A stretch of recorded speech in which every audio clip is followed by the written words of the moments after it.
In the summer of 2017, Liverpool signed a wide forward from Roma for £34 million.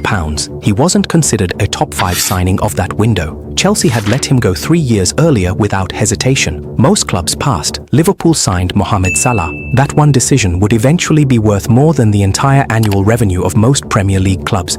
And it is just one line item in a 9-year transfer strategy that produced the lowest net spend of any Big Six club and still delivered a Champions League, a Premier League title, and 7 major trophies. The financial mechanism that made all of it possible was not spending less. It was spending in a very specific order.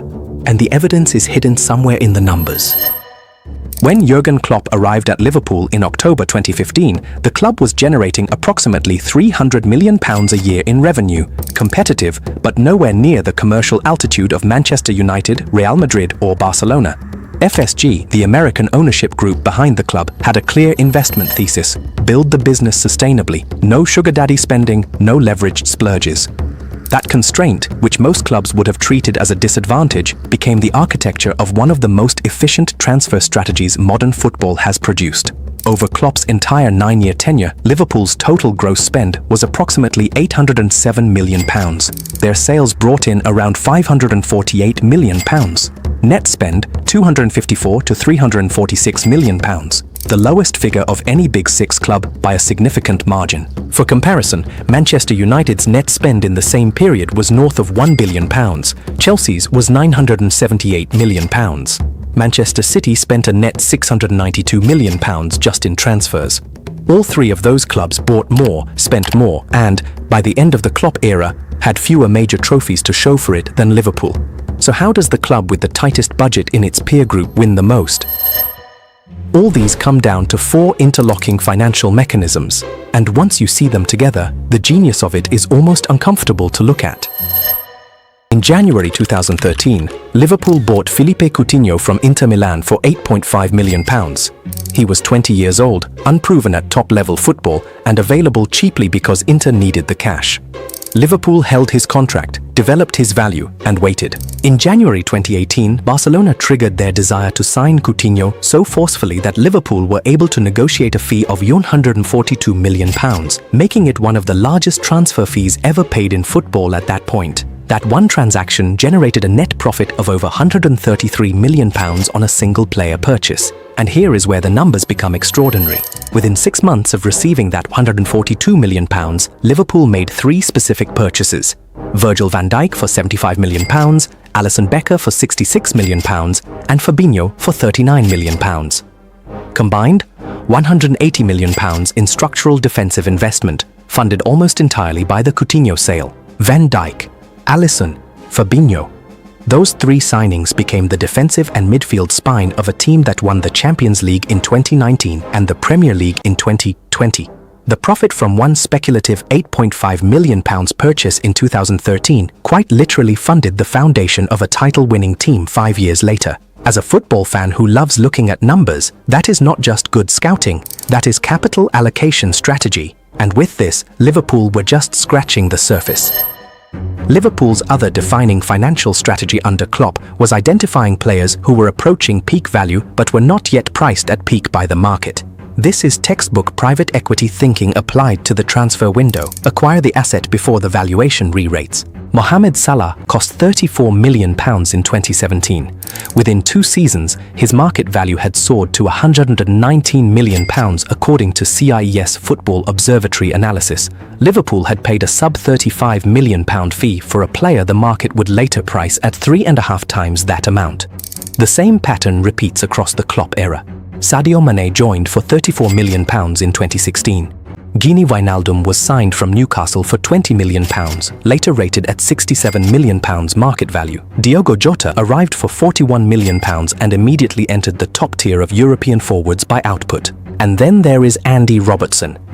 In July 2017, Liverpool paid Hull City about £8 to £10 million for a left-back who had just been relegated from the Premier League. Robertson went on to be named in multiple PFA Teams of the Year, win a Champions League and Premier League medal, and become arguably the best left-back in Europe for a period of 3 seasons. £8 to £10 million for a player who would have commanded 10 times that fee just 36 months later. A question many of you might be asking is, how were they able to pull this off? Here is the accounting mechanism that made all of this possible from a financial compliance standpoint. Transfer fees in football are not written off in the year of purchase. They are amortized, spread as an annual charge, across the length of the player's contract. When Liverpool signed Van Dijk for £75 million on a 6-year deal in January 2018, the annual amortization charge on that transfer was approximately £12.5 million per year. This means Liverpool were obliged to pay Southampton £12.5 million per year until the whole fee was cleared.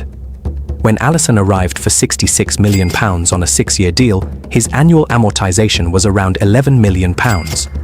Together, those two transformative signings, the goalkeeper and the centre-back who rebuilt Liverpool's entire defensive structure, added approximately £23.5 million per year to Liverpool's player amortization charge. Against revenue of £455 million in 2018-19, the season they won the Champions League, that was a 5.2% charge on turnover to service their two most impactful purchases. That is extraordinarily efficient. It is what allowed Liverpool to remain FFP-compliant, maintain a clean balance sheet, and re-enter the transfer market the following summer without the financial hangover that clubs who backload fees or inflate wages inevitably face. Something interesting is that the trophies did not just change the trophy cabinet, they changed the revenue line. When Liverpool won the Champions League in June 2019, two things happened simultaneously on the commercial side. First, the prize money itself. Liverpool earned approximately £97 million from that tournament run alone. Second, and far more valuable long-term, their global commercial brand re-rated. Shirt sales surged, sponsorship valuations increased. Anfield's naming rights conversations moved into different territory. By 2024-25, Liverpool's annual revenue had hit a record £703 million, more than double what it was when Klopp arrived in 2015. That is not just inflation or league growth. That is what happens to a brand's commercial value when it wins the Champions League, the Premier League, and 6 more major trophies over a 9-year window. If the trophies were the investment, then the commercial compounding was the return. Here is what everyone gets wrong about the Klopp era's financial genius. The conventional narrative is that Liverpool found hidden gems in the market and bought them cheaply. That is true, but it misses the deeper mechanism. The real insight is this. Liverpool bought in a deliberate structural order, and that order was itself the strategy. They did not buy a superstar attacker first and then try to build a team around him. They built the defensive foundation, Van Dijk, Alisson, and let that structure create the playing conditions in which Salah, Mane, and Firmino could produce elite output. You do not get Salah's 44-goal season in 2017-18 without the clean sheet security that Van Dijk and Alisson provided at the back. The attack's commercial value was built on a defensive investment that most clubs undervalue. And here is the accountant's observation that nobody else makes.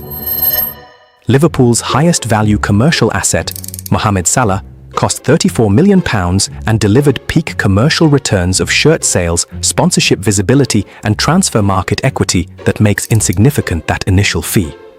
But that £34 million was spent after the Coutinho lever had been pulled.